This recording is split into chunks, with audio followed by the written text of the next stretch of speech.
예, 삶이 고달프고 힘들 때, 힘겨울 때라는 제목으로 하나님 말씀 증거하도록 하겠습니다. 이사야서 63장은 구원과 심판이 이렇게 동시에 나타나는 이야기입니다. 근데 심판과 구원이라는 것은 사실은 동전의 양면입니다. 뭐 그 얘기가 그 얘기예요. 8월 15일 그러면 우리에게는 광복, 해방의 날이지만 일본은 패전일. 똑같은 거지만 이게 의미가 다르잖아요. 어떻게 달라지죠? 한국 편에 있느냐, 일본 편에 있느냐 따라서 입장이 달라지는 거죠. 마찬가지로 모든 문제도 누구 편에 서 있느냐 이게 되게 중요한 것입니다. 하나님 편에 서 있으면 그것이 승리가 구원이 되고요. 하나님 반대편에 서 있으면 그것이 심판이 되는 거라는 겁니다. 그래서 구원 따로 심판 따로 있는 게 아니라 어디 서 있느냐가 되게 중요한 거예요. 그러니까 이 선지서 같은 데 보면 굉장히 많은 심판 이야기가 나오잖아요. 심판 이야기가 나올 때 우리가 뭘 생각해야 돼요? 그 반대편에 하나님 편에 서 있으면 이 반대가 다 구원이구나. 이렇게 생각하면 되는 거고요. 또 구원 얘기를 쭉 할 때마다 심판받는 사람들을 향해서 하나님 마음을 품어야죠. 저들도 구원받기를 원합니다. 그래서 그게 바로 성경 보는 시각이에요. 그래서 어떤 걸 봐도 은혜가 되고 어떤 걸 봐도 깨달음이 있게 된다는 것입니다. 그래서 심판 이야기와 구원 이야기는 항상 같이 나오게 된다는 것입니다. 그래서 우리가 삶이 고달프고 힘에 겨울 때 신앙은 반응이니까 오늘 이 구원 이야기, 심판 이야기 여기서를 통해서 우리가 고달프고 힘든 인생을 어떻게 이겨나갈 수 있는가 그거를 보여주고 있습니다. 사실은 1절부터 6절까지가 핵심적인 얘기죠. 나머지 두 가지는 적용에 관한 얘기인데 첫 번째 이게 핵심이에요. 하나님 편에 서면 구원이 임한다는 것입니다. 예외가 없어요. 하나님 편에 서라는 거예요. 하나님 편에 서면 승리가 있고 하나님 편에 서면 구원이 있다. 그리고 하나님 편에 서 있으면 구원받지 못한 사람들을 불쌍히 여긴다. 그리고 지금 여기 뭐 심판받는 얘기가 쭉 나오게 될 때에 그 반대편을 생각하라는 거예요. 내가 이 자리에 있었는데 하나님 편에 서서 구원받게 되었다. 이게 제일 중요한 해석이라는 것입니다. 1절을 다 같이 읽겠습니다. 시작. 에돔에서 오는 이 누구며 붉은 옷을 입고 보스라에서 오는 이 누구냐. 그의 화려한 의복곧 큰 권능으로 걷는 이가 누구냐. 그는 나이니 공의를 말하는 이요 구원하는 능력을 가진 이라. 여기서 에돔 심판에 관한 얘기부터 나오거든요. 에돔이 누굽니까? 에서의 후예입니다. 에서, 야곱과 에서 형제죠. 형제인데 에서의 후예를 에돔이라 그럽니다. 에돔이란 뜻도 붉다라는 뜻이고 에서란 뜻도 붉다라는 뜻이에요. 그래서 뭐 팥죽도 붉은 거잖아요. 그래서 팥죽한 것에 뭐 팔아먹었다. 계속 붉은 이미지가 있는 거예요. 에서가 많이 살던 데가 에돔인데 에돔은 요단 동편이에요. 거기를 에돔이라 그러거든요. 에돔. 그래서 뭐 여기 가본 사람 별로 없겠지만 혹시 성지순례라는 거 가면은요. 요르단에 가거든요. 요르단에 가면은 맨날 가는 데가 두 군데밖에 없어요. 페트라라는 데하고 하나가 그 요단강, 그 예수님 뭐 세례 받던데 뭐 거기 두 군데 갑니다. 딴 데 안 가고 거의 관광객의 반 이상이 두 군데일 거예요. 두 군데. 그 남쪽에 있는 그 무슨 사막 같은데 거기도 한 데 가는데 하여튼 세 군데예요. 관광객 세 군데밖에 없어요. 근데 그 중에 하나가 페트라라는 데인데 페트라가 어떤 데냐면 돌멩이로 다 되어 있는데 협곡에 돌멩이를 쪼아가지고 어떤 도시를 만든 거예요. 그래서 페트라 정말 가볼 만한 데래요. 저도 가봤냐? 저도 못 가봤어요. 유튜브로 열심히 봤어요. 저는. 예, 페트라. 그 페트라 되게 유명한데. 근데 페트라가 누가 사는 데냐면 에돔 족속들이 살던데. 에돔. 그래서 에돔이 뭐 하는 데냐면 이게 돌을 잘 달았어요. 높은 곳에 살고 돌을 쪼아가지고 그래서 정복하기 힘든 그런 민족이고 그랬습니다. 항상 이스라엘에 붙어서. 그래서 페트라 그러면 에돔 족속 이렇게 생각하면 되고 성경에도 보면은 에돔 족속에 대한 심판을 이야기한 성경이 딱 한 장짜리 성경이 있어요. 오바댜. 오바댜는 에돔에 대한 심판이에요. 에돔. 근데 오바댜 1장 3절 한국말 읽어드릴게요. 너의 마음의 교만이 너를 속였도다. 에돔 그러면 무조건 교만이에요. 에돔 하면 딱 교만만 나와요. 교만한 자들. 뭐 교만 에돔. 그 다음에 바위 틈에 거주하며 높은 곳에 사는 자여 이렇게 나와요. 그러니까 왜 교만해졌냐 하면 센 곳에 산다는 거예요. 바위 틈에 살고 페트라 건설하고 누가 우리를 덤벼 뭐 이러는 거예요. 혹시라도 유튜브 같은 데 한번 보세요. 페트라 이렇게 보면은 와 할 정도라고. 그죠? 그게 에돔이 사는 곳이에요. 에돔. 교만하고 막 이러던 곳이었다는 것입니다. 에돔의 수도가 어디냐? 보스라예요. 보스라가 수도. 여기 보스라라는 건데 여기는 또 포도산지예요. 그러니까 돌멩이 가운데 도시를 만들 정도로 강력한 자들이었고 높은 곳이 있다고 교만한 자들이었고 옆에서 이스라엘에 대해서 계속 깐죽거리는 자들이었고 포도산지에서 뭐 엄청난 게 있다. 그래서 어떤 이미지로 심판을 얘기하느냐면 포도주 틀을 밟듯이 밟으면 막 뻘게 막 튀어나오잖아요. 포도가. 그죠? 그러듯이 밟아 죽인다는 거예요. 그래서 피 터져 나오게 만든다. 그게 하나님의 심판 이미지라는 것입니다. 포도주 틀 그러면 심판이에요. 이게 에돔의 모습이다. 그렇게 얘기를 합니다. 2절 3절을 다 같이 읽겠습니다. 시작. 어찌하여 내 의복이 붉으며 내 옷이 포도주 틀을 밟은 자 같으나 만민 가운데 나와 함께 한 자가 없이 내가 홀로 포도주 틀을 밟았는데 내가 노함으로 말미암아 우리를 밟았고 분함으로 말미암아 질밟았으므로 그들의 선열이 내 옷에 튀어 내 의복을 다 더럽혔음이니. 그러니까 심판하신다 그런 뜻이죠. 심판하신다. 그럼 이제 궁금한 게 있지 않습니까? 왜 에돔을 심판하시나? 에돔이 도대체 뭔데? 그러는데 특별히 뭐 교만하다 그러는데 뭐가 교만한 거예요? 하나님이 주신 힘을 잘못 사용했기 때문에 그렇다는 거예요. 그 옆에 있는 형제 괴롭히고 그 약 올리고 골탕 먹이고, 우리 가운데도 그런 거 있죠. 잠깐 이렇게 악플 달고 뭐 누구 어려움 당하면 골탕 먹이고 막 놀리고 조롱하고, 그 절대 그리스도인들이 절대 해서는 안 됩니다. 그런 사람들은 다 에돔의 운명하고 똑같이 될 거예요. 하나님께서 그거 용서 안 해요. 누가 힘을 그렇게 사용하래요? 하나님이 힘 주신 거 요셉이 복수하는 데 썼어요? 안 썼죠. 만약에 복수하는 데 썼다 그러면 그 복수하는 사람들의 운명 하면 뭘 생각하면 돼요? 에돔 생각하면 돼요. 에돔이 그렇게 다 망했어요. 다윗도 마찬가지죠. 왕이 되고 난 다음에 그 힘을 가지고 누구 뭐 해코지 하는 데 썼어요? 아니죠. 하나 되게 만들었잖아요. 근데 잘못된 일을 하면은 다윗도 어떻게 돼요? 에돔 같이 되더라. 에돔이 그런 거예요. 힘 가지고 이렇게 골탕 먹이고 넘어뜨리고 그러는 거라고. 그래서 형제 민족임에도 불구하고 에돔은 하여튼 남 안 되는 걸 너무 좋아하는 거예요. 고소하다, 뭐 깨소금 맛이다, 뭐 이러는 거 다 에돔이에요. 에돔이 그런 짓 하다가 망했다는 거예요. 조롱하고. 특별히 이스라엘이 어려움 당했을 때가 바벨론의 포로로 끌려갔을 때 아닙니까? 그래서 시편 150편 가운데 가장 슬픈 노래라 그러면 그 중에 하나가 시편 137편이에요. 시편 137편은 제가 옛날에 과거 대학생 때 그 중미 쪽 그룹이 있었는데 보니엠이라고. 보니엠을 알면 늙은 사람들입니다. 예, 죄송합니다. 그 리버스 오브 바빌론이라는 노래가 있었어요. 바벨론 강가에 앉아 있었다. 뭐 시온을 생각하면서 울었다. 거기서는 위키드니까 뭐 사악한 자, 그러니까 그 바벨론이겠죠. 나쁜 놈들이 우리를 끌고 와서 가두어 놓고 노래 부르라 그러더라. 어떻게 낯선 땅에서 우리가 어찌 노래를 부를 수 있느냐. 뭐 이런 노래 가사예요. 그죠? 그래서 By the Rivers of Babylon 하면서 나온 노래예요. There we sat down. 거기서 뭐 이렇게 좀 그런 노래예요. 부르고 싶은데 노래 아까 불러보니까 안 되더라고. 예. 예, 그런 노래예요. 그게 성경 말씀 그대로예요. 시편 137편 1절, 2절, 3절, 4절 내용을 가지고 노래를 불렀는데 이게 또 세계적인 히트곡이 됐어요. 예수 믿는 사람이라 그러면 우리 성가대들도요. 성가대도 보니음의 이 리버스 오브 바빌론 이런 거는 성가대에서 불러도 될 것 같아요. 성경 말씀 그대로예요. 그죠? 근데 부를 수는 있지만 능력이 안 될 것 같아요. 이 노래 쉽지 않아요. 그죠? 예, 그런 노래라고. 한번 찾아볼까요? 시편 137편 한번 찾아봅시다. 시편 137편. 표시하고 가세요. 또 엎어치기하고 또 찾느라 헤매지 말고. 시편 137편 1절부터 4절까지를 읽어보도록 하겠습니다. 137입니다. 1절부터 한 4절까지 읽어봐. 시작. 우리가 바벨론의 여러 강변 거기에 앉아서 시온을 기억하며 울었도다. 그 중에 버드나무에 우리가 우리의 수금을 걸었나니 이는 우리를 사로잡은 자가 거기서 우리에게 노래를 청하며 우리를 황폐하게 한 자가 기쁨을 청하고 자기들을 위하여 시온의 노래 중 하나를 노래하라 함이로다. 우리가 이방 땅에서 어찌 여호와의 노래를 부를까. 그러면서 무지 슬프다 그러는 얘기라고요. 그죠? 그러니까 이때 이들이 이가 갈리는 게 두 가지죠. 첫째는 뭐 바벨론이 이가 갈리는 거죠. 그래서 뒤에 뭐 바벨론을 갖다가 뭐 맷돌에 집어 던져서 머리가 깨지게 해주세요. 뭐 이런 게 나와요.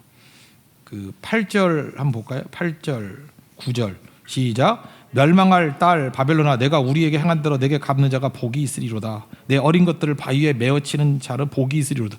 잔인해. 바벨론 놈들한테 메어쳐가지고 그냥 머리에서 골이 깨져서 골이 흘러나오길 원한다. 뭐 이런 노래예요. 이거 이해가 되죠. 바벨론이 미워 죽으니까 우리 잡아다 놓고 우리가 원숭이냐? 노래 부르라 그러게? 나라 잃은 것만 해도 억울해 죽겠는데. 그러면서 이스라엘이 가장 슬프게 불렀던 노래예요. 바벨론 강가에서 부르는 노래. 근데 바벨론이 밉다는 거 이해가 되죠. 근데 미운 놈 하나가 더 있어. 망할 때. 그 망할 때 밉다 그러는 장면이 7절에 나옵니다. 7절 읽겠습니다. 시작. 여호와여, 예루살렘이 멸망하던 날을 기억하시고. 누가 나와요? 에돔 자손을 치소서. 그들의 말이 헐어버리라 그 기초까지 헐어버리라 하였나이다. 그러니까 이스라엘이 망해가지고 느부갓네살한테 이렇게 포로로 끌려갈 때 그때 에돔 족들이 나와가지고 도열해가지고 박수쳤다는 거예요. 느부갓네살 대왕이시여 헐어버려라 헐어버려라. 아직 다 헐어버리죠. 맨 남겨두세요 저거. 다 헐어버려라 헐어버려라. 박수 치면서 막 그죠? 기초까지 다 헐어버리라. 그 소리를 들으면서 왕은 두 눈 뽑히고 끌려갔다라는 거예요. 바벨론으로. 그러니까 바벨론도 있지만 누가 생각나는 거예요? 에돔. 이럴 수가 있나? 형제인데 이럴 수가 있나? 우리가 어려움 당할 때 누군가 와가지고 우리를 조롱하고 박수치고 이러면 그 에돔이에요. 하나님이 그거 용서하지 않는다는 거예요. 그게 에돔이었어요. 에돔. 그래서 가슴이 아픈 거죠. 그죠? 그래서 에돔. 뭐 우리 한국말에 그런 거 있잖아요. 때리는 시어머니보다 말리는 시누이가 더 얄밉다고. 때리는 시어머니는 바벨론이고요. 말리는 시누이가 에돔이에요. 에돔. 이가 갈리는 거죠. 그죠? 그래서 우리는 약 올리는 사람 되면 안 되고 조롱하는 사람 되면 안 되고 다른 사람의 불행에 대해서 기뻐하면 안 돼요. 하나님이 그걸 절대 좋아하지 않고요. 오히려 여러분이 너무 기뻐하면요. 그 사람이 불쌍해서 하나님이 그를 도와주셔요. 절대 그런 거 하는 거 아니에요. 우리 믿는 사람들은 누구든지 어려움 당하는 거에 대해서 뭐 고소하다, 신난다 이런 거 하는 거 누구 골탕 먹이고 이런 거 아니라고요. 에돔이 그런 짓 하다가 망하게 되었다라는 것입니다. 그죠? 이게 무서운 얘기죠. 힘을 잘 사용해야 되는데 3절에 보니까 그런 얘기가 나오잖아요. 그들의 선혈 그랬는데 그 밑에 나눠주면 뭐가 돼요? 선혈이 뭐예요? 정력 이렇게 돼 있죠. 에너지란 뜻이에요. 에너지, 힘. 그들은 힘을 제대로 못 썼어요. 하나님이 에돔에게 힘을 주셨습니다. 힘을 왜 준 거죠? 우리도 다 그러잖아요. 모든 힘의 특징이 뭐예요? 관계를 개선하는 데 쓰라고. 우리 돈 얘기했잖아요. 지난주에. 돈, 재물을 하늘에 쌓는 방법이 뭐예요? 땅에 쌓으면 다 썩는데 하늘에 쌓는 방법이 뭐예요? 관계를 위해서 쓰는 거예요. 관계 개선을 위해서. 이웃과의 관계 개선을 위해서 돈을 써라. 그게 하늘에 쌓는 거다. 하나님과의 관계 개선을 위해서 돈을 써라. 그게 선교다. 예배다. 기도다. 그러니까 관계 개선을 위해서 써야 되는데 에돔에게도 힘을 줬거든요. 그럼 관계 개선을 위해서 써야 될 거 아니에요. 근데 관계 개선이 아니라 약 올리는 데 쓰고 있잖아요. 사람 속 뒤집어놓는 데 쓰고 있잖아요.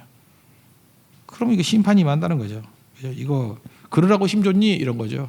그게 교만이. 교만이 딴 게 아니라고요. 하나님 주신 힘 가지고 남 속 뒤집어 놓고 피눈물 나게 만들고 그러는 거죠. 그래서 하나님께서 교만이라고 그랬어요. 그래서 에돔은 항상 교만이에요. 여러분들도 교만이 뭐냐면요. 힘 생겼다고 거들먹거리고 남 비아냥거리고 약 올리고 하는 거. 그게 교만이에요. 교만. 그때의 4절을 보죠. 다 같이 읽겠습니다. 시작. 이는 내 원수 갚는 날이 내 마음에 있고 내가 구속하려가 왔으나. 그러니까 뭐예요? 이스라엘의 원수가 에돔이잖아요. 근데 하나님이 뭐라 그래요? 내 원수라 그래요. 하나님이 이스라엘과 한편이 된 거죠. 내 원수. 우리의 원수인데 하나님이 내 원수라 그래요. 그러니까 작살나죠. 그리고 우리를 구속할 때가 왔다고. 구속하려고 왔다고. 우리를 건져 주신다고. 우리 베드로전서 5장 5절에 나오지 않습니까? 하나님이 교만한 자를 대적하시되. 그러니까 교만하면 죽는 거예요. 교만하면 에돔같이 죽는 거라고. 하나님이 대적하셔서 하나님의 원수가 된다고요. 하나님의 원수가 되는데 어떻게 살아남겠어요? 근데 겸손한 자에게는 은혜를 주시느니라. 우리 은혜가 임하는 방법 3가지라 그랬죠. 주는 사람 입장에서는 용서. 하여튼 하나님 주신 모든 힘을 가지고 용서하십시오. 용서하면은 받는 사람 입장에서는 은혜라고요. 용서해야 은혜가 임하고 겸손해야 은혜가 임하고 남들을 축복해야 은혜가 임한다고요. 그래서 우리가 그냥 밥 먹고 할 일은 뭐냐면 우리 이상한 사람들 만나면 용서해주고, 그죠? 내가 잠깐 이렇게 힘을 얻고 나를 막 존경하듯이 찾아보면 겸손해지고, 그다음 내가 할 수 있는 모든 사람들 만나서 축복해주고, 그 은혜의 강이 흘러요. 그게 하나님 백성들이 해야 될 일, 그게 하나님 편에 서는 길이에요. 그게 하나님이 하시는 일이 그거잖아요. 하나님이 뭐 어떤 거 하세요? 용서하시고 은혜 베푸시고 축복하시고 그런 게 하나님 하시는 애 아니에요? 그러니까 하나님의 자녀라 일컬음을 받는다라는 것입니다. 그럼 언제든지 승리하게 되겠죠. 5절을 한번 보겠습니다. 시작. 내가 본즉 도와주는 자도 없고 붙들어주는 자도 없으므로 이상하게 여겨 내 팔이 나를 구원하며 내 분이 나를 붙들었음이라. 그러니까 하나님 편에 서는 자가 너무너무 없다라는 거예요. 이거 하나님이 우리를 초대하는 거죠. 오라 오라. 무리로 오라. 내게로 오라. 그러니까 하나님이 지금 초대하는 거예요. 너희들 승리하는 길이 뭔지 아냐? 내게로 오는 거다. 내 편에 사는 거다. 그러면 승리하게 된다. 이기게 된다. 다시 정리하면은 복잡한 거 아니에요. 심판과 구원은 지금 에돔 심판에 관한 얘기인데 심판과 구원은 동시에 이루어지는 거다. 동전의 양면이다. 지금 원래는 이스라엘이 포로로 끌 때 이스라엘이 심판당한 거죠. 이스라엘이 심판당했을 때, 그죠? 그때 해야 될 일이 뭐죠? 동시에 구원도 있잖아요. 만약에 에돔이라 그러면 그거를 약 올리는 게 아니라 불쌍하게 줘야 된다. 그죠? 그런 거고, 또 뒤집어서 우리가 다른 사람들이 어려움 당하고 우리가 구원받은 입장에 놓여 있다 그러면 그들을 불쌍히 여기면서 도와줘야 된다. 용서해주고 겸손하고 축복해주는 것이 돼야 된다. 그게 하나님 입장에서 서 있는 길이라는 것입니다. 이게 하나님 백성이 살아가는 길이에요. 그러니까 언제나 하나님 편에 서 있으면 구원과 생명 가운데 놓이게 된다. 이거는 언제나 벌어져요. 언제나. 우리 사는 가운데 구원과 심판이 동시에 이루어지지 않는 데가 언제 있어요. 그러니까 구원과 심판이라 그러면 그냥 내가 잘 안 될 때, 내가 잘 안 되고 힘들 때 어떻게 하면 되죠? 하나님 편에 서 있으면 돼요. 계속. 그러면 살아나요. 내가 잘 될 때 그 힘 가지고 정말 위험하거든요. 힘이 있을 때가 위험해요. 뻐기거나 다른 사람 가슴 아프게 만들거나. 여러분 그런 욕망 있지 않아요? 그동안 나 무시했던 놈들 봐. 내가 이제 뚜껑 3번 열리는 차 타고 나타나가지고 이제 죽여준다, 그지? 죽여준다. 그때 색깔도 그냥 빨간 거, 이거 눈에 안 띄어? 하얀 거, 그죠? 하얀 거 문 탁 열면은 막 금속이 번쩍번쩍해서 유리같이 나오는 거, 뭐 이런 거, 그죠? 그냥 죽여줄게. 이러면 네가 죽어, 네가. 그죠? 그 얘기죠. 하나님께서 우리에게 힘 주신 이유가 뭐예요? 그렇게 골탕 먹이고 가슴 아파하고 그런 거 아니라는 거예요. 하나님 마음 가지고 섬기라는 것입니다. 그래서 우리가 인생이 힘들고 고달플 때 그냥 간단히 생각합니다. 하나님 편에 서 있으라는 거예요. 그럼 구원이 임하게 된다. 여러분 하나님 편에만 서 있는 믿음의 종 되기를 바랍니다. 그게 바로 뭐예요? 예배, 기도, 선교 거기 서 있으라는 거예요. 그러면 살게 될 것이다. 두 번째 파트는 뭐냐면 그럼에도 불구하고 신앙은 과정이니까 과정 속에 어려움이 있는데 어떻게 이 과정 속에서 우리가 극복해 나갈 수 있느냐. 이렇게 고달픈 인생에서 승리할 수 있는 길이 뭐냐. 힘겨운 인생에서 승리할 수 있는 길이 뭐냐. 두 번째는 그냥 찬송하라는 거예요. 찬송. 뭐 힘쓰고 애쓰가 느느냐. 우리 그리스도인들은요, 그냥 그 자리에서 고달파도 그 자리에서 찬송하는 가운데 살아나게 된다. 이게 답이에요. 뭐 해요? 찬송하면 살아나요. 세 번째, 뭐 하면 살아나요? 그냥 기도하면 살아나요. 그 얘기를 이제 두 번째 파트에서 하고 있다는 것입니다. 우리가 할 수 있는 일은 찬송과 기도뿐 그거죠. 찬송이에요. 찬송. 은혜 찬양을 가르치고 있습니다. 7절부터 14절까지인데 이런 거예요. 사람이 언제 변화가 되느냐? 좀 설명을 먼저 해드리면 선행을 한다고 변화되는 거 아니고요. 윤리가 사람을 변화시키는 거 아니고 하나님 바라보고 찬송하면 변화가 돼요. 오늘같이 이렇게 예배 나와가지고 여러분들이 계속 찬송을 해요. 찬송을 하면 그 찬송이 나를 변화시켜요. 나를 구원시키고 나를 힘있게 만들고. 사람이 언제 변화가 됩니까? 야단친다고 변화 절대 안 돼요. 야단친다고 변화될 것 같으면 무서운 아버지 밑에서 다 변화되게? 돈 준다고 변화 안 돼요. 그 재벌들 다 변화시키게? 망나이들 거기 더 많이 나오던데. 애쓴다고 변화 안 돼요. 그럼 점액질, 담즙질 이런 애들은 다 변화되게? 애쓴다고 되나요? 그 엄마가 애 잘 키우겠다고 하면 애쓰면 애가 망나이 되더라고. 엄마 꼴 보기 싫어서. 가르친다고 변화돼요? 그럼 아버지 엄마 다 서울대학 나온 사람들은 다 잘 되게? 아닌 거 봤잖아. 그죠? 그거 아니잖아요. 언제 변화되느냐? 사랑받을 때 변화돼요. 용서받을 때 변화돼요. 은혜 받을 때 변화돼요. 아내가 언제 변화되는지 알아요? 사랑받을 때 아내가 변화돼요. 남편이 언제 변화되는지 알아요? 사랑받을 때 남편이 변화가 됩니다. 돈 갖고 변화 안 돼요. 야단 갖고 변화 안 돼요. 오히려 상처만 깊어지지. 우리 동양사상이 권선징악이라는 게 있죠. 이게 사실 못된 마음이거든. 권선징악. 이거 사실 악은 심판받고 선은 흥해야 된다 이런 거 아니에요. 이게 윤리로 흐르거든요. 윤리로 흐르면 윤리는 힘이 없어요. 왜 그렇죠? 궁극적인 게 아니기 때문에. 이게 무슨 뜻이냐? 말이 어렵습니까? 우리가 지킬 능력이 없어요. 그러니까 윤리는요, 말할 때는 멋있어. 말할 때는. 최근에도 말로 멋있게 하시는 분이 계셨잖아요. 말로는 되게 멋있어. 근데 사는 거를 뒤집어 보니까 그분만이 아니에요. 다 실망이야, 다. 우리는 아닐 줄 알아요? 우리도 청문회 세워놓고 털어봐. 더 심할 사람들 많지. 인간은 그런 거예요. 윤리는 그래서 힘이 없어요. 그러니까 윤리 들고 나올 때 저거 힘이 없을 거다 이렇게 믿어도 돼요. 윤리는 위선자가 되는 길밖에 없어요. 속이는 길밖에 없어요. 그리고 멀리서 볼 때만 괜찮은 거예요. 윤리는 힘이 없어요. 그럼 뭐가 변화시키느냐? 사랑이 변화시키는 건데, 은혜가 변화시키는 건데, 누가 사랑스럽고 누가 은혜가 임해요? 나는 죄인입니다. I'm a sinner. 나를 불쌍히 여기주세요. Mercy on me. 그거예요. 그때 변화가 되는 거예요. 그게 가장 중요한 일이에요. 예수님이 사랑스러워졌다 그러잖아요. 예수님이 누가복음 2장 52절에 보니까 지혜와 키가 자라가면서 지혜와 키가 자랐대. 같이 자라야 돼요. 하나님과 사람 여자들에게 더욱 사랑스러워져 가더라. 이게 우리 목표가 돼야 돼요. 그죠? 힘이 있어지는 게 아니고 사랑스러워지는 게 우리 목표가 돼야 된다고. 사랑스러운 거 누가 사랑스러워요? 내가 잘났다, 뭐 힘이 있다 그런 게 뭐 사랑스러워하고. 패 죽이고 싶지. 불쌍히 여겨주세요. 나는 죄인입니다. 그때 그래서 약할 때 사랑스러운 거예요. 약할 때 여자분들 너무 힘세면 사랑 안스러워요. 이게 좀 약하고 좀 이래야지, 그죠? 그 부족하고. 그래 신데렐라가 사랑스럽지. 콩쥐 중에 팥쥐가 사랑 안스러워서 그 엄마 편 등에 업고 막 거세게. 여자들도 뭐 누구 힘 있는 사람 등에 업고 뭐 패거리로 몰려다니면서 막 못된 짓 하고 하면 하나도 사랑스럽지 않아요. 남자도 마찬가지고. 사랑스러우려고 그러면 자기 부인이 있어야 돼. 자기 부인. 불쌍히 여겨달라고. 그때 하나님도 사랑스럽게 불쌍히 여기는거든요. 불쌍히 여겨주시고 거기서 기적이 나타나고 이루어지게 된다라는 것입니다. 그러므로 이게 전제예요. 우리가 이렇게 뭐 애쓰고 힘쓰는 거, 이거 힘 갖고 하는 거 아니에요. 그러면 내가 뭘 이루었다 그러잖아요. 그거 사랑스럽지 않아요. 이거 갖고는 절대로 고달픈 인생 이겨나갈 수 없고요.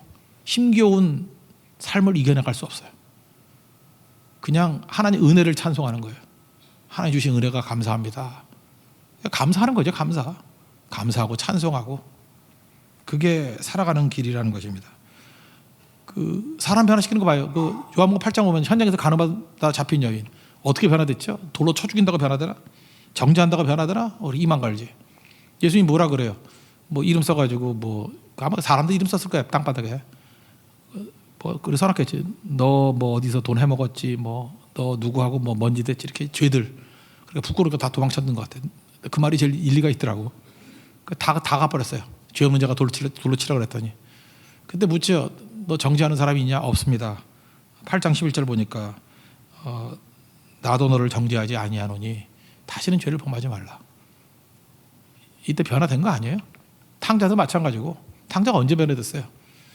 용서해 주시는 아버지가 기억날 때, 자기를 사랑하는 아버지가 기억날 때, 스스로 돌이켜 내 아버지한테 돌아가면 어느 정도로 사랑이냐면 나를 품꾼 정도는 받아줄 정도로 너그러운 분이에요. 품꾼도 그렇게 받아주시는데, 그러니까 사랑이 이제 아버지에 대한 사랑의 확신. 절대 난 내치진 않을 거야. 품꾼으로는 받아줄 거야. 그게 그를 변화시키잖아요.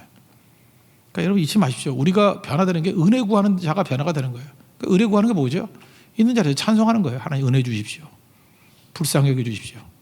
지금 고달픈 인생입니다. 험난한 인생입니다. 나를 불쌍히 여겨 주세요. 그러면 구원받게 된다는 것입니다. 7절 읽겠습니다. 시작.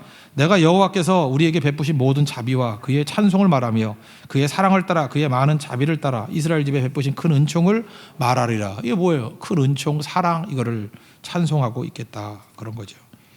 그랬더니 하나님께서 이렇게 찬송하는 자에게는 붙들어 주시잖아요. 8절 시작. 그가 말씀하시되 그들은 실로 나의 백성이요 거짓을 행하지 아니하는 자녀라 하시고 그들의 구원자가 되사. 이렇게 하나님 앞에서 은혜를 찬송하게 되면요, 하나님 나를 불쌍히 여겨주세요. 나는 죄인입니다. 주님 은혜를 찬송합니다. 이러면은 나의 백성이 가족같이 여기신다는 거예요. 그 두 번째 뭐예요? 거짓 행하지 아니한다. 신뢰한다는 거예요. 우리를 신뢰한다. 하나님이 가족같이 여기고 나를 신뢰해 주셔요. 그리고 우리의 구원자가 되어 주셔요. 그러니까 우리가 뭐만 하면 돼요? 하나님의 은혜를 찬송하면 돼요. 찬송하는 거예요. 계속. 찬송이 이게 무서운 거예요. 모여서 그냥 찬송해요. 하나님 은혜를 주신 거 감사합니다. 은혜 아니면 살아갈 수 없습니다. 나를 불쌍히 여겨주세요. 이렇게 찬송하면은 가족같이 여기시고 나를, 이 죄인을 신뢰해 주시고 그리고 구원해 주신다는 것입니다. 그게 능력이죠. 근데 그 하나님은 멀리서 그러는 게 아니라 또 나와 함께 동행해 주셔요. 환난 중에 동참해 주신다고. 9절 읽겠습니다. 시작. 그들의 모든 환난에 동참하사 자기 앞에 사자로 말하여금 그들을 구원하시며 그의 사랑과 그의 자비로 그들을 구원하시고 옛적 모든 날에 그들을 드시며 안으셨으나. 환난에 동참하신다. 이 무슨 뜻이죠? 몸으로 돕는 것과 입으로 돕는 건 다르죠. 그래서 하나님께서 우리를 몸으로 도와주신다. 친히 구원해 주신다라는 것입니다. 그런데 이제 10절부터 13절까지 보면은 그런데 또 반역을 해요. 이 백성들이 이렇게 은혜 가운데. 그래서 그들을 치셨답니다. 10절만 읽겠습니다. 시작. 그들이 반역하여 그의 성령을 근심하게 하였으므로 그가 돌이켜 그들의 대적이 되사 친히 그들을 치셨더니. 하나님께서 은혜를 깊이 깨닫지 못하는 사람에게 고난의 자리로 이렇게 이끌어가시다. 치셨더니. 그래서 이제 어디 계십니까? 주님 어디 계십니까? 어디 계십니까? 하고 이렇게 부르짖게 된다는 거예요. 여기 치셨다라는 말이 요 말은 좀 분석을 할 필요성이 있는 것 같아요. 이게 라함이란 단어예요. 치셨다, 라함의 이게 동사인데, 치셨다가 동사인데 라함의 명사형이 레헴이에요. 레헴, 뭐 기억나는 거 있죠? 베들레헴, 베트라는 게 집이라는 뜻이고, 레헴 그러면 떡집이죠. 떡집. 그러니까 치셨다라의 명사가 떡이니까, 우리 한국말 좀 이상한가? 떡이 되게 만든다. 때려가지고. 그런 기억하게 해서 라함, 때려서 떡이 되게 만든다는 거예요. 이게 뭐가 반죽한다, 뭐 으깬다. 그래서 고난 속에서 가치 있는 것을 만들어낸다 이런 거예요. 그러니까 토기장이가 진흙을 빚는다 그럴 때도 이 라함이라는 단어를 써요. 라함, 막 곱게 이렇게 다듬어 머리 때려가지고 뭐 덩어리 같은 거 없애가지고 고운 가루같이 만드는 으깨는 거. 으깬 거, 그걸 떡이라고 하잖아. 떡되게 만든다 그거죠. 차가 떡되게 만들어 버리는 거친 형상 다듬는 거. 이게 하나님께서 하시는 놀라운 일이라는 것입니다. 그래서 뭐 어디 계시나 이렇게 깐죽거리는 놈들 갖다가 작사를 내가지고 떡을 만들어 버린다. 떡을 라함 으깨가지고 치셔가지고 고운 가루같이 만들어서 비로소 하나님의 형상을 만들어 가신다. 이게 하나님께서 일하신 일이에요. 그래서 그 입에서 뭐가 나오게 만들어요?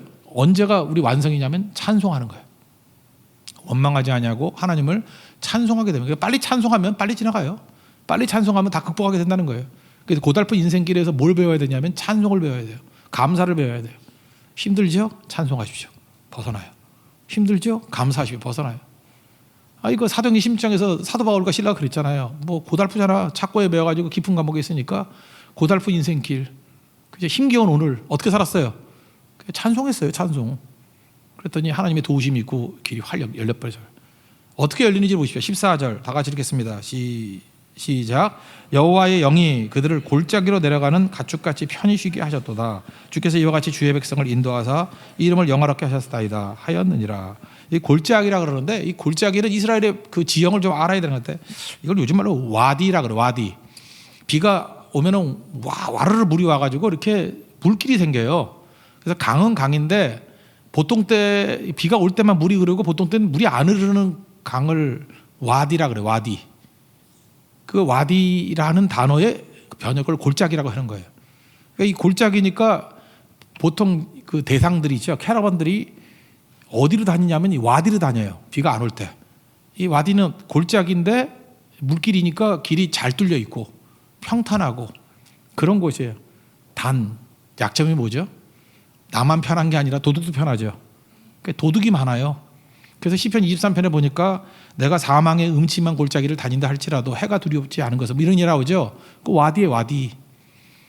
그 골짜기인데 왜 사망의 골짜기에 강도가 하도 많아가지고. 그러니까 요즘에는 좋대요. 요즘엔 강도가 별로 없으니까 막아주니까. 그런데 그 와디를 이끄신다. 그러니까 좋다는 뜻이에요. 이거 무슨 얘기죠? 하나님께서 어려운 가운데도 찬송하고 있으니까 하나님 어디로 이끌어 가셔요? 골짜기로 이끌어 가셔서 우리로 하여금 이기게 하신다는 거죠. 그래서 사실은 고난이 지름길이에요. 그냥 내 길 걸어가는 것보다, 높은 길 걸어가는 것보다 이 와디라는 골짜기로 걸어갈 때 이게 지름길이에요. 사실은 주님이 지켜주시기만 하면 최고의 길이에요. 그래서 사망의 음침한 골짜기를 다닌다 할지라도 빠른데 걱정돼. 근데 걱정 안 하는 이유가 뭐죠? 주의 지팡이와 막대기가 나를 안위하시나이다. 그러니까 주의 지팡이와 막대기가 나를 안위해 주시기만 하면 골짜기 길만큼 좋은 길이 없어요. 와디니까. 이게 물 지나가는 길이거든요. 평탄하거든요. 막 울퉁불퉁하지도 않고 그냥 길이 고속도로에 고속도로.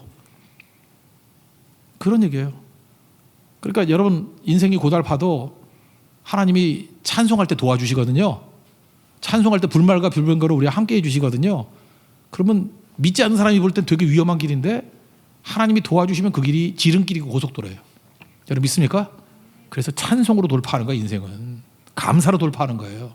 그걸 지금 얘기하고 있어요. 하나님이 우리 편이 되면 된다. 하나님 편이 되면 된다. 이게 첫 번째 전제고, 적용이 뭐냐? 그러면 이 고달픈 인생에서 어떻게 하나님이 우리 편이 되는 것을 살아가느냐? 그냥 찬송하며 따라가라는 거예요. 찬송하며 가리라. 그럼 이긴다는 것입니다. 찬송하며 가리라. 찬송에는 포괄적인 거죠. 감사, 하나님을 기억하는 거. 찬송이 중요합니다. 찬송은 만만한 게 아니에요. 찬송은 우리의 태도, 우리의 무기입니다. 무기. 여러분 찬송의 힘으로 이길 수 있는 하나님의 종 되기를 바랍니다. 그 다음에 또 한 가지는 뭐냐면 기도예요. 기도인데 단순 기도. 이렇게 큰 기도를 말해준 게 아니라 지난번에도 얘기했죠. 그 breath prayer. 이렇게 숨 기도. 여기 두 가지 나와요. 아버지라고 부르는 기도, 주여 하는 기도. 두 가지. 이게 단순 기도. 그러면서 우리가 이 고달픈 인생을 이겨나갈 수 있다. 성경은 이렇게 얘기를 하고 있다라는 것입니다. 15절만 한번 보겠습니다. 15절 시작. 주여 하늘에서 굽어 살피시며 주의 거룩하고 영화로운 처소에서 보옵소서. 주의 열성과 주의 능하신 행동이 이제 어디 있나이까. 주께서 베푸시던 간곡한 자비와 사랑이 내게 그쳤나이다. 무슨 얘기예요? 인생이 하나님이 함께한다 할지라도 그래도 인생 사는 게 힘들다. 시련은 힘들다. 쉽지 않다는 거예요. 그러나 하나님 백성들이 세상과 다른 게 뭐냐 하면 우린 기도의 능력이 있거든요. 16절 보시죠. 시작. 주는 우리 아버지시라. 아브라함 우리를 모르고 이스라엘은 우리를 인정하지 아니할지라도 여호와여 주는 우리의 아버지시라. 옛날부터 주의 이름을 우리의 구속자라 하셨거늘. 아버지가 계십니다. 주는 우리 아버지십니다. 구속자십니다. 아버지 그런 거죠. 주기도문도 아버지 부르고 세 가지 얘기했다 그랬죠. 하나님께 대한 세 가지, 인간에 대한 나에 대한 세 가지. 아버지 이게 기도예요. 하늘에 계신 우리 아버지 부르기만 해도 도와주신다는 것입니다. 아버지. 그래서 칼빈은 그런 얘기 했어요. 우리가 하나님을 아버지라 부를 때 하나님이 영광 받으신다고. 그거 아세요? 우리 그 중학교 꼬마애인데 지난번 무슨 어디 선교 갔을 때 좀 어려움을 당했어요. 그랬더니 걔가 저한테 그러더라고요. 목사님 그건 뭐 아무것도 안 해요. 그냥 몸이 좀 아팠어요. 근데 목사님 그러면서 도와달라는 거예요. 기도해달라고. 근데 그 내가 굉장히 그냥 영광 받는 것 같은 느낌이 들더라고요. 그죠? 얘가 하나님을 찾긴 찾는데 하나님을 찾고 목사님 도와주세요 그러는데 내가 기도도 해주지만 굉장히 기뻤어요. 영광스럽더라고요. 내가 하나님 앞에서 이렇게 하나님을 구하는 기도하는 사람으로 의지하는구나. 그러니까 이름 부르는 게 영광 돌리는 거예요. 마찬가지로 우리가 하나님 아버지를 부를 때 영광이 된다고요. 그래서 여러분 어려움이 있을 때마다 아버지 부르세요. 도와주실 뿐만 아니라 그게 하나님께 영광 돌리는 인생이에요. 우리는 아버지를 찾는 종이라고. 우리 뭐 인생 살다 보면 어려움이 계속 오겠죠. 뭐 이번에 베트남 선교 갈 때도 뭐 여러 가지 어려움이 있을 거 아니에요. 그때마다 우리는 아버지 하고 부르면 주께서 도와주시게 된다라는 것입니다. 존재 기반이 아버지께 있기 때문에. 그래서 지금 이 얘기를 하는 거예요. 고달픈 인생길 살아갈 때 이 짧은 기도, 그죠? 이렇게 단순 기도, breath prayer, 이렇게 숨 한 번 쉴 때마다 부르는 거, 아버지, 이게 능력이 있다는 거예요. 또 하나 17절부터 18절, 19절까지 보면은 여기서는 주여, 이게 주라는 거, 이 로드라는 단어가 계속 7번 나와요. 17절부터 19절까지 읽겠습니다. 시작. 여호와여 어찌하여 우리로 주의 길에 첫 번째 떠나게 하시며 우리의 마음을 완고하게 하사 주를 경외하지 않게 하시나이까 2번. 세 번째 원하건대 주의 종들 3번. 그 주의 기업인 지파들을 위하여 돌아오시옵소서. 주의 거룩한 백성이 땅을 차지한 지 오래지 아니하여서 우리의 원수가 주의 성소를 유난하여 싸우니 우리는 주의 다스림을 받지 못하는 자 같으며 주의 이름으로 일컬음을 받지 못하는 자 같이 되었나이다. 7번 나와요. 주님 하고 이름 부르면 건져주신다는 것입니다. 시편이 150편으로 되어 있는데 그중에 51편인가요? 51가지 그 3분의 1 정도가 탄원시예요. 탄원시가 뭐냐면 힘들어요 하나님, 그거예요. 하나님 사는 게 힘들어요. 너무 힘들어요. 그게 탄원시거든요. 시편의 3분의 1이 탄원시라니까요. 하나님 왜 이렇게 사는 게 힘들죠? 왜 이렇게 하루하루가 이렇게 힘들죠? 그래서 하나님 도와주세요 하는 기도예요. 그 탄원시, 탄원의 기도. 여기 지금 되게 어렵거든요. 어려운 인생 가운데 우리를 건지는 힘이 어디 있냐? 탄원의 기도예요. 주여. 예수 믿는 사람들은 주여가 나오는 거예요. 주여. 주님 도와주세요. 이렇게 탄원할 때 건져주시는 거죠. 사도행전 2장이죠. 2장 21절에 보니까 누구든지 주의 이름을 부르는 자는 구원을 받으리라. 여러분 믿습니까? 주여라고 부르면 건져주신다는 거예요. 여기 두 가지 기도 나오잖아요. 아버지라고 부르라. 주여, 주님이라고 부르라. 그럼 건져주신다는 거예요. 그러니까 오늘 전반적으로 이게 고난 가운데 있는 힘겨운 인생을 살아가는 하나님 백성들에게 주시는 하나님 말씀이에요. 야, 인생은 어떤 상황이든지 동전의 양면이야. 구원과 심판은 뒤집어진 거거든. 그때마다 뭐 구원이 심판이 이분법적으로 생각하지 말고 하나님 편에 서 있으면 어떤 상황도 다 구원이야. 그 얘기를 하고 있어요. 그리고 세상을 바라볼 때도 하나님 편에서 바라보는 눈이 있어야 그게 바른 길이야. 이게 전체적인 메시지고요. 구체적으로 들어와서 그러면 이 힘겨운 인생 어떻게 살아가야 될 것인가? 늘 찬송하면서 그 하나님께서 우리를 하이웨이로 이끌어 가신다는 거예요. 늘 기도하면서, 짧은 기도가 뭐예요? 아버지를 부르고 주여를 부르고 살아가면 하나님께서 우리 인생에서 우리를 건져 주신다는 것입니다. 그런 구원의 체험이 있는 우리 하나님의 거룩한 종 되기를 축원합니다. 자리에서 일어나겠습니다.